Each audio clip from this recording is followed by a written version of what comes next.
తల్లిదండ్రులు నీకు ఇచ్చారు, నువ్వేం చేయాలో తెలుసు. నీ పిల్లలకి ఇవ్వాలి. ఏంటది? ఆశీర్వాదం ఇవ్వాలి, దీవెన ఇవ్వాలి. నీకు ఆస్తులు లేకపోవచ్చు, అంగిలు లేకపోవచ్చు, నీ పిల్లలకు నువ్వు ఇచ్చేది ఎలాంటిదంటే దేవుని నుండి వచ్చిన ఆశీర్వాదం నీ పిల్లలకి ఇస్తే ఆశీర్వాదంతో దేవుడు వాళ్ళని పెంచేస్తాడంతే. హల్లెలూయా.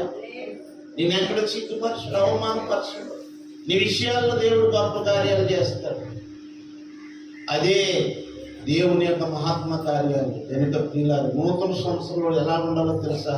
నూతనంగా మనం ఉండాలని దేవుడి మాటలు సెలవిస్తున్నాడు. ప్రతి వారు కూడా నూతనంగా మారాలి.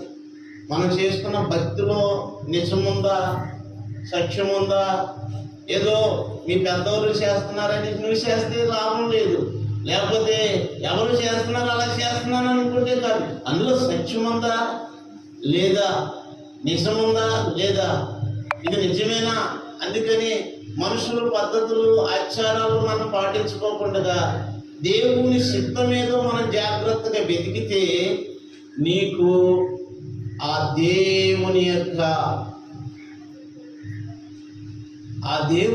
ఆశీస్సులు, అలాగే దేవుని యొక్క దీవెనలు, దేవుని యొక్క సహాయం ఎప్పుడు కూడా నీకుంటుంది, నీ పిల్లలకి ఉంటుంది, నీ కుటుంబానికి